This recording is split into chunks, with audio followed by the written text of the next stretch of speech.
ஜோரோ king of Hell. One பீஸ்ல நிறைய character powerful ஆகணுங்கிறதுக்காக devil ஃப்ரூட்டை தேடி தேடி சாப்பிட்டுருப்பாங்க. பட் ஜோரோ அப்படி கிடையாது. ஹார்ட் ஒர்க் பண்ணியே நிறைய கேரக்டரோட ரொம்ப ரொம்ப பவர்ஃபுல்லான ஒரு பர்சன் ஆயிருந்திருப்பான். அதுலயும் லூஃபிக்காக பண்ணக்கூடிய எந்த ஒரு பேட்டிலையும் தோக்கக்கூடாதுன்னு சொல்லிட்டு டிசைட் பண்ணி இருந்திருப்பான். லூஃபிக்காக ஜோரோ பண்ண பேட்டில் எல்லாமே வெறித்தனமா இருக்கும். இந்த வீடியோவும் அதான். ஜோரோ பண்ணதுலயே 10 பெஸ்ட் பேட்டில் வீடியோவோட ரேங்கிங் தான் இந்த வீடியோல பார்க்க போறோம்.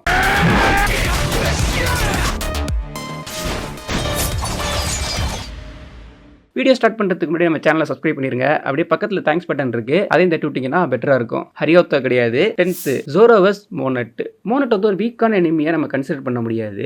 மோனட் வந்து டாங்கியோட்டி ஃபேமிலியில் இருப்பா. அவளால் ஸ்னோவை கிரியேட் பண்ணுறது, அதை மேனிப்புலேட் பண்ணுறது, ஸ்னோவா டிரான்ஸ்ஃபார்ம் ஆகுறது, இது எல்லாமே முடியும். மோனட் ஜோரோ வந்து தப்பாக கால்குலேட் பண்ணி இருந்திருப்பா, பொண்ணுங்களை அட்டாக் பண்ண மாட்டான்னு சொல்லிட்டு. பட் ஜோரோ அப்படி கிடையாது. பேட்டில் வந்துட்டா பொண்ணு பையன்லாம் வந்து ஜோரோ பார்க்க மாட்டான். அவனுக்கு தேவை அந்த பேட்டில் வின் பண்ணணும். அதுக்காக எந்த எட்ஜுக்கு வேணாலும் போயிட்டு ஒரு பேட்டில் பண்ணக்கூடிய ஒரு பர்சன் தான் ஜோரோ. இந்த பேட்டில் வந்து ரொம்ப ஹார்டாலாம் போயிருக்காது. ஜோரோ ரொம்ப அசால்ட்டாவே மோனட்டை வந்து 2ஆ கட் பண்ணி இருந்திருப்பான். அப்படி இருந்து ஏன் இந்த லிஸ்ட்ல நான் அந்த பேட்டில் ஆட் பண்ணியிருக்கேன்னா, ஒரு டெவில் ஃப்ரூட் யூஸராகவே இருந்தாலும் ஜோரோவால ரொம்ப கம்மியான எஃபோர்ட்லேயே அவங்கள வந்து வின் பண்ண முடியும் அப்படிங்கிறதுக்காண்டி தான் இந்த லிஸ்ட்ல வந்து நான் ஆட் பண்ணியிருக்கேன். 9th ஜோரோ verse குயினா. ஸோ குயினா தான் இந்த லிஸ்ட்ல இருக்கிறதுலே ரொம்ப வீக்காக வந்து நீங்க நினைக்கலாம்.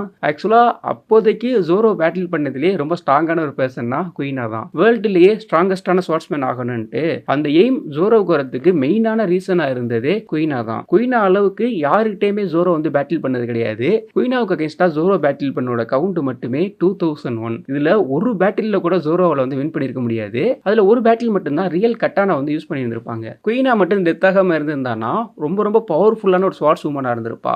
ஜோரோ ஒரு பர்சனோட பேட்டில் பண்ணி எப்படியா இருந்தாலும் ஒரு எட்ஜில் வந்து ஜோரோவால வந்து வின் பண்ண முடியும். பட் குயினாவை மட்டும்தான் ஜோரோவால 2000 டைமுக்கு மேல பேட்டில் பண்ணியும் வின் பண்ண முடியாத ஒரே பர்சன். குயினா ஜோரோவோட எய்முக்கு வந்து ஒரு மெயினான ரீசனா இருந்தனால இந்த பேட்டில் வீடியோ வந்து நான் ஆட் பண்ணியிருக்கேன். 8th Zoro versus mister one. Mister ஒன்னோட பேட்டில் வந்து இந்த திக் மொமெண்ட்னு சொல்லுவாங்க இல்லையா, அந்த மாதிரி பார்க்குற நம்ம எல்லாருக்குமே இருந்திருக்கும். ஆரபாஸ்டரில் இந்த பேட்டில் வந்து நடந்திருக்கும். என்னதான் இப்போ ஜோரோ வந்து ஸ்கில்ஃபுல்லான ஒரு ஸ்வாட்ஸ்மேனாக இருந்தாலும் ஜோரோவுக்கு வந்து ஒரு லிமிட் இருக்கும். ஸோ மிஸ்டர் ஒன்று இருக்கான் இல்லையா, அவனோட எபிலிட்டிங்கிறது ஸ்டீல். ஸோ அப்போதைக்கு ஜோரோவால் ஸ்டீலை கட் பண்ண முடியாது. அந்த ஸ்கில்லுங்கிறது வந்து ஜோரோவுக்கு இருந்திருக்காது. இந்த பேட்டில் நடக்கிறப்போ ஜோரோ ஆல்மோஸ்ட் டெத்தாக இருந்திருப்பான். இந்த பேட்டிலோட பர்பஸ் என்னன்னா, பவரை ஃபோக்கஸ் பண்ணியிருக்காது, ஸ்கில்லை யூஸ் பண்ணியிருக்கோம். ஸோ இந்த பேட்டில் நடந்துகிட்டு இருக்கப்பவே ஜோரோ வந்து அதுக்கு எவால்வ் ஆகணும். மிஸ்டர் ஒன்னுக்கு அகைன்ஸ்டா பேட்டில் பண்றப்போ தான் ஃபர்ஸ்ட் டைமா எப்படி ஸ்டீலை கட் பண்ணணுங்கிறத புரிஞ்சுக்கிட்டு அதுக்கப்புறமா மிஸ்டர் ஒன்னுக்கு அகைன்ஸ்டா வந்து பேட்டில் பண்ணியிருப்பாரு. ஸோ இது வந்து நம்ம ஸ்டார்டிங்லேயே பார்த்தனால இந்த ஒரு பெஸ்ட் பேட்டில் வந்து நம்ம மைண்ட்ல வச்சுக்க மாட்டோம். ஜோரோட பெஸ்ட் பேட்டில்னு சொல்லிட்டு எடுத்தோம்னா கண்டிப்பா மிஸ்டர் ஒன்னை நம்மளால ஆட் பண்ணாம இருக்கவே முடியாது. 7th ஜோரோ verse பீக்கா. பீக்கா வந்து டாங்கியோட்டி ஃபேமிலி. ஸோ இந்த பேட்டில் வந்து செம்மையான ஒரு எங்கேஜிங்கா இருக்கும். பட் ஜோரோவுக்கு இந்த பேட்டில் வந்து ரொம்ப டஃபா இருந்திருக்குமானா அப்படி கிடையாது. ஸோ இந்த பேட்டில் பீக்காவை ஒரு டைம் மட்டும் ஜோரோ பீட் பண்ற மாதிரி இருந்திருக்காது. அவரோட வீக் பாயிண்ட ஃபைண்ட் பண்ணி திரும்ப திரும்ப அட்டாக் பண்ற மாதிரி இருந்திருக்கும். பீக்காவோட எபிலிட்டிங்கிறது ஸ்டோனை மேனிப்புலேட் பண்றது. ஒரு இடத்துல தான் இருப்பான்னு சொல்லிட்டு சொல்ல முடியாது.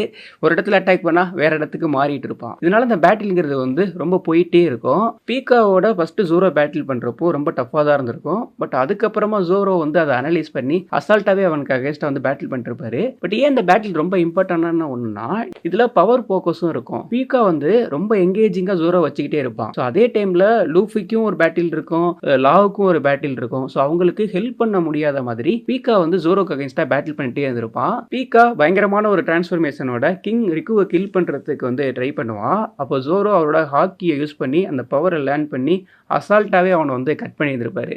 ஜோரோ வெர்ஸ் ரியூமா.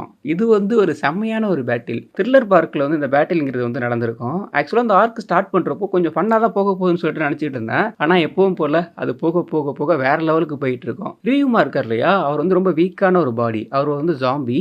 அவரோட ஷேடோ வந்து ப்ரூக்கோடது. அதனால ரியூமா யூஸ் பண்ற பேட்டில் ஸ்டைல் இருக்கு இல்லையா, அது ப்ரூக்கோட பேட்டில் ஸ்டைல் மாதிரியே இருக்கும். என்னதான் ஜாம்பி பாடி ரொம்பவே வீக்கா இருந்தாலும் இந்த பேட்டில் வந்து ஈஸியா இருந்திருக்காது. ஏன்னா ரியூமா வந்து சாமுரை.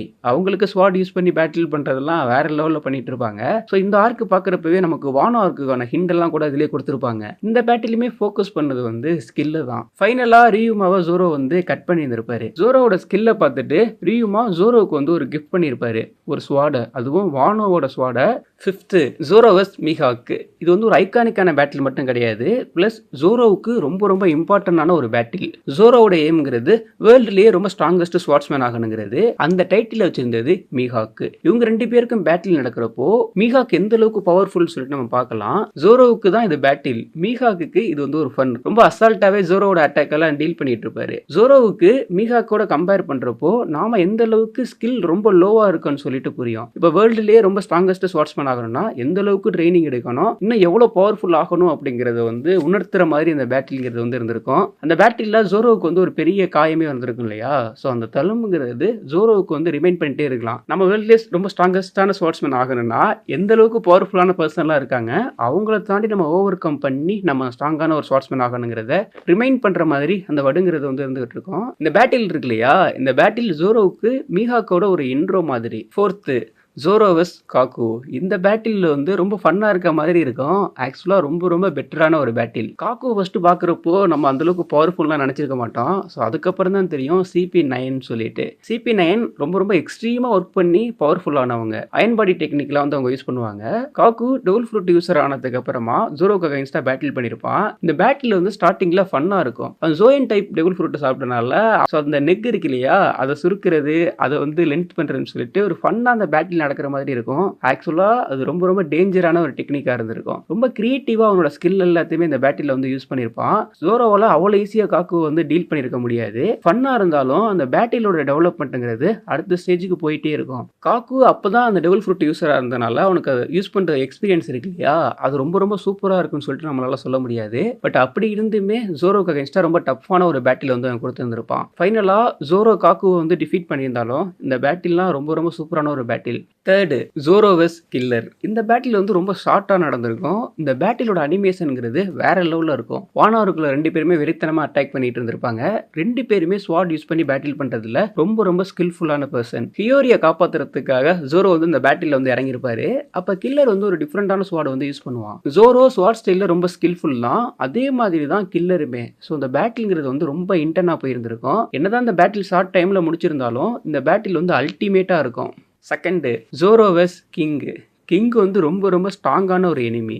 கைடோவோட பைரேட் இருக்கு இல்லையா, அது ரொம்ப ஸ்ட்ராங்கா இருக்கிறதுக்கு மெயினான ரீசனா இருந்தது கிங் மாதிரியான பர்சன்ஸ் தான். கிங்கால ஃப்ளை பண்ண முடியும். Wild fire. கிங்குக்கு அகைன்ஸ்டா ஜோரோ பேட்டில் பண்றதுக்கு முன்னாடியே நிறைய போன்ஸ் எல்லாம் பிரேக் ஆயிருந்திருக்கும். மிங் இருக்காங்க இல்லையா, அவங்களோட சீக்ரெட் இன்ஜெக்ஷன் யூஸ் பண்ணி தான் திரும்ப ஹீல் ஆகி கிங்குக்கு அகைன்ஸ்டா பேட்டில் பண்றதுக்காக ஜோரோ வந்து போயிருந்திருப்பான். இந்த பேட்டிலோட அனிமேஷனும் வேற லெவல்ல நடந்துகிட்டு இருக்கும். கிங்க அவ்வளவு ஈஸியா வந்து அஃபெக்ட் பண்ண முடியாது. கிங்குமே ரொம்ப பவர்ஃபுல்லான ஸ்வாட் வந்து யூஸ் பண்ணுவான். ஜோரோவும் கிங்கும் வேற லெவல் இன்டர்னோட இந்த பேட்டில் வந்து பண்ணிட்டு இருப்பாங்க. ஜோரோவுக்கு லூஃபி தான் கிங் ஆஃப் பைரேட் ஆகணும், கிங்குக்கு கைடோ தான் கிங் ஆஃப் பைரேட் ஆகணும். இவங்க 2 பேரோட பேட்டிலுக்குள்ள அந்த இன்டர்ங்கிறது வந்து இருக்கும். இந்த பேட்டிலோட எண்ட்ல ஜோரோ ஒரு நியூ டெக்னிக்கே யூஸ் பண்ணி இருந்திருப்பான். இந்த பேட்டிலுமே வந்து ரொம்ப ரொம்ப அல்டிமேட்டா இருக்கும். First Zoro versus Kaido. இது ஆக்சுவலா 1-to-1 பேட்டிலா சொல்ல முடியாது. First generation versus Kaido and Big Mom. So இவங்களுக்கு அகைன்ஸ்டா நடந்த ஒரு பேட்டில். கைடோவுக்கு அகைன்ஸ்டா பேட்டில் பண்றது வந்து ஈஸி கிடையாது. அவனுக்கு காயம் வர மாதிரி அஃபெக்ட் பண்ண பர்சன் ஓடனா இருந்திருப்பாரு. ஜோரோவுமே அந்த பேட்டில் அப்போ ஓடனோட என்மா ஸ்வாட வந்து யூஸ் பண்ணியிருந்திருப்பான். ஜோரோவுமே கைடோவை என்மாவை யூஸ் பண்ணி காயம் வர அளவுக்கு வந்து அஃபெக்ட் பண்ணியிருந்திருப்பாரு. ஸோ இந்த பேட்டில் இருக்கு இல்லையா, இதோட அனிமேஷனும் சூப்பரா இருக்கும். அந்த இன்டர்னும் வெறித்தனமா இருந்துகிட்டு இருக்கும். ஜோரோ இந்த பேட்டில்ல 2 பவர்ஃபுல்லான எனிமிக்கு அகைன்ஸ்டாவும் வந்து பேட்டில் பண்ணிட்டு இருப்பான். இந்த பேட்டில்ல தான் ஜோரோவுக்கு வந்து நிறைய போன்ங்கிறது வந்து பிரேக் ஆயிருந்திருக்கும். எல்லாருமே ஜோரோ டெத் ஆயிட்டான்னு சொல்லிட்டு கூட நினைச்சிருப்பாங்க. ஏன்னா அட்டாக்ங்கிறது வந்து அந்த அளவுக்கு பவர்ஃபுல்லா இருந்திருக்கும். ஜோரோ எந்த அளவுக்கு பிரேவ்னு சொல்லிட்டு இந்த பேட்டில்ல வந்து நம்ம பார்க்கலாம். இதுதான் ஜோரோ பண்ண பேட்டில்ல என்னோட ரேங்கிங்கோட லிஸ்ட். உங்களுக்கு ஒரு ரேங்கிங் இருந்ததுன்னா அதை கீழே கமெண்ட் செக்ஷன்ல கமெண்ட் பண்ணுங்க. அப்படியே தேங்க்ஸ் பட்டன் இருக்கு இல்லையா, அதையும் கொஞ்சம் கிளிக் பண்ணி விடுங்க.